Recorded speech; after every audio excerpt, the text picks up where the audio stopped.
There is one organ which causes high blood pressure, and it's not what you think. And there are specific exercises you can use to target and fix your blood pressure easily. No diet, lifestyle changes, or medication required.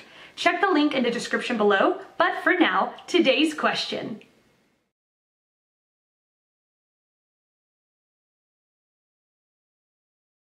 Christopher has it pretty well down pat. Hypertension is generally hereditary, and to get it as early as you have it could mean that you're headed for some early manifestations of hypertension at the pressure you expressed. If it remains that high continuously when rechecked, then you have stage 2 hypertension. The knowledge we have now indicates that a chemical released by the adrenal glands, called renin, it regulates the body's fluid retention, is the cause of most primary hypertension. Higher than necessary levels of this renin are the basic reason for essential hypertension, and its excess production is hereditary. Long-term hypertension can lead to an enlarged heart. The heart is a muscle very similar to your arm, except that it has its own electrical system, and built inside are chambers and valves. But it is still capable of enlarging when overexercised, such as prolonged beating against a high blood pressure. Bigger isn't better.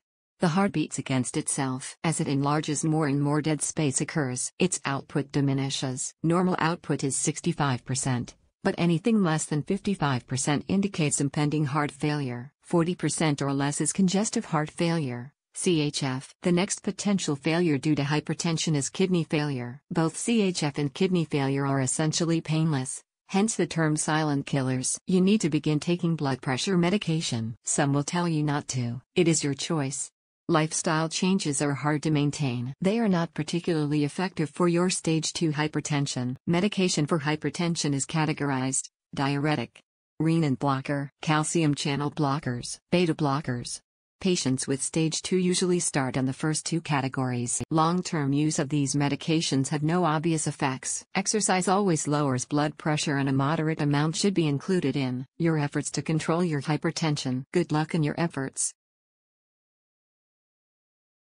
High blood pressure can be caused by lots of things, including obesity and lifestyle. First of all, before talking more about blood pressure, we need to get the same perception. Blood pressure is basically the pressure of blood to its vessels. It is determined by 1. The volume of the blood, 2. The strength of the heart in pumping blood, the frequency of heartbeat, and the strength of heart muscle, 3. The diameter of the blood vessel. Lifestyle: eating much sodium, either form salt or preservatives like sodium benzoate, can increase the volume of the blood. By osmosis reaction, the blood becomes thicker and it drives fluid from the surrounding blood vessel enter the blood vessel and dilute the blood. High volume will give high pressure on the vessel, which in turn described as high blood pressure. Later on, this will also affect hormones system, what we called Ros, renin, angiotensin, and aldosterone system.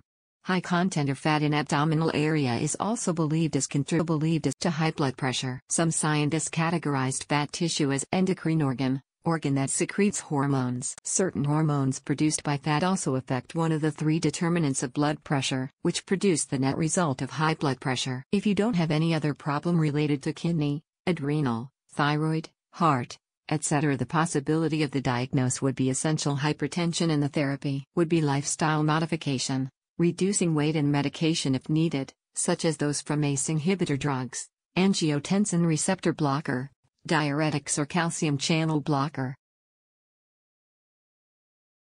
I'm not sure if the blood pressure measured was correct. You having anxiety issues would greatly magnify the white coat hypertension effect. When measured by a health professional, we need to repeat the measurement, say every minute, using a validated blood pressure monitor the right way, list of which can be found on Dable Educational Trust vertical bar monitors for self-measurement of blood pressure, SBPM, usually going down slowly every time it is repeated, until we find 2 values less than 5% apart, the mean of which we consider to be the true blood pressure at the moment. Blood pressure does vary over the day. Then on 3 other different occasions the set of blood pressure measurements need to be repeated, only if all 4 sets of blood pressure values are above and 140/90 Hg. You do have high blood pressure. Then your inactivity and body weight. Your BMI is 30.8, so you're obese, which correlates with a higher blood pressure. Losing 10 kilograms will lower blood pressure by 5 to 20 millimeters Hg. Exercising by 4 to 9 millimeters Hg. Stress reduction 5 millimeters Hg. So just by exercising and having your anxiety issues treated will greatly lower and normalize your blood pressure, if it indeed were too high. I would say your weight, the anxiety or stress on your body, and your inactivity is causing you to have high blood pressure. The only way to reduce it is to lose weight slowly. Start exercise and eat a low-fat diet. Here is a diet that can help with your anxiety. Eat to beat stress. 10 foods that reduce anxiety by taking better care of yourself. You will be adding years to your life and a lot less health issues in the future. You will also have a better chance of a more satisfactory life. I aim to be good, not perfect. We all dream of the good life and it is achievable with hard work from you. I am proof of that since I never dreamed I would be successful at college and here I am doing it at 42. Aim to be better than the average Joe and don't settle for second best.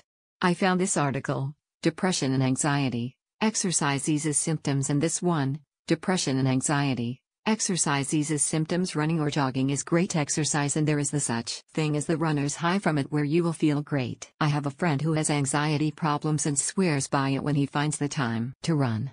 Also, if you taken any caffeine as in soda or coffee, switch to caffeine-free. Hope this has helped. The real answer is that you need to see a physician. If the BP cuff is too small, you will get spurious readings. On the high side, there exists primary hypertension, no identifiable cause, and secondary hypertension, where the high BP is caused by something. Renal artery stenosis, coarctation of the aorta, primary hyperaldosteronism, pheochromocytoma are among the group. Have your BP measured by a medical professional. They will examine you, take your BP several times, possibly in all extremities, and may order lab work and/or tests.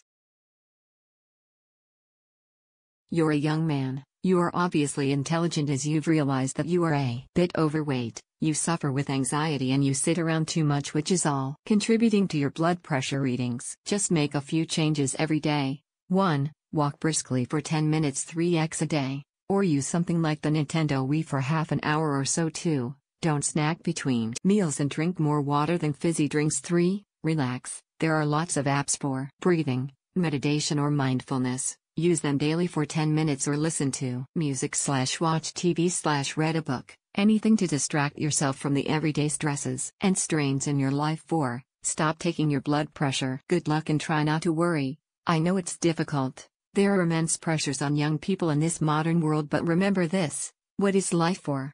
It is for you.